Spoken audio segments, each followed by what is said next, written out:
Piers Morgan took to Twitter to share his support for the head of state, King Charles III, who seemed to once again show his annoyance at a fountain pen.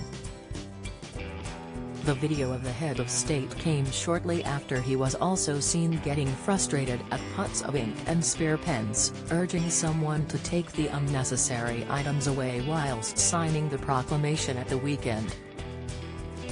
In a new viral clip, King Charles and Queen Consort Camilla are filmed at the signing ceremony at Northern Ireland's Hillsborough Castle.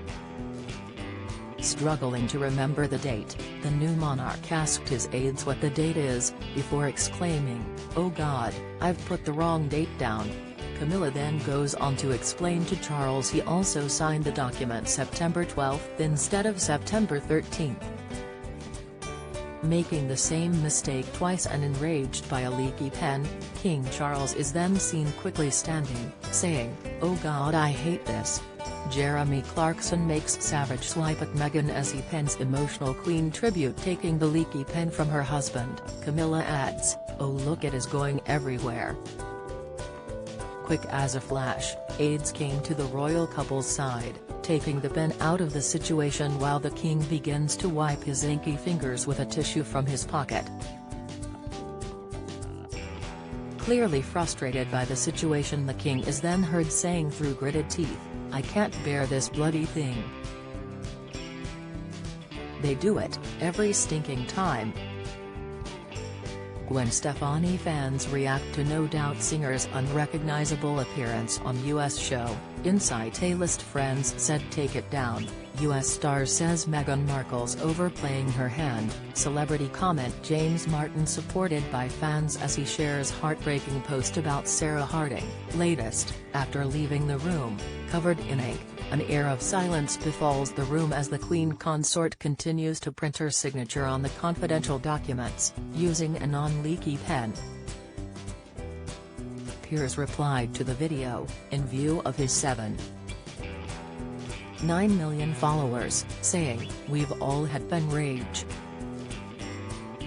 User @IvorBraden also weighed in on the issue, tweeting, "You would think he would have learned his lesson after 2 days ago book signing with dodgy pens and keep his own pen in his inside pocket like most businessmen."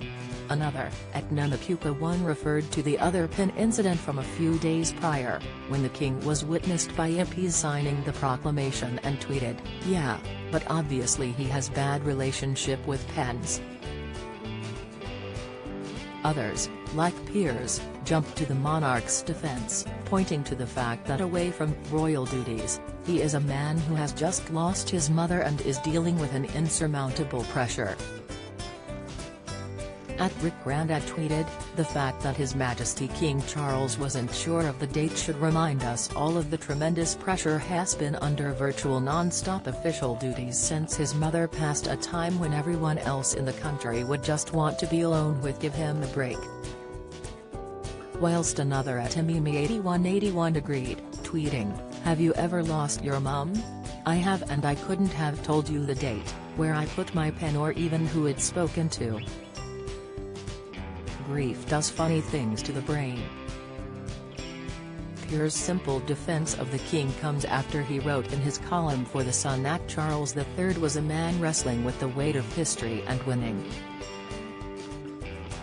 With eyes watching his every move from around the globe, the new king is aware that any sort of mistake, slip-up or comment will gain attention, and Pengate being a prime example. Showing his appreciation for how the king has adjusted to his new role, Piers wrote, "Although Charles had a very long time to prepare for this moment, the longest apprenticeship for any job in recorded employment history, nothing can adequately prepare anyone for the sudden, dramatic propulsion from monarch in waiting to king. Yet look how magnificently he's handled it. I don't think I've ever seen a single public figure rise to a momentous occasion with such astonishing poise, sure-footedness, class and clarity. From the moment we first saw our new king following his mother's passing, he has hit the pitch-perfect note time and again. This is a man wrestling with the weight of history, and winning." the public agree with me," Piers finished by saying.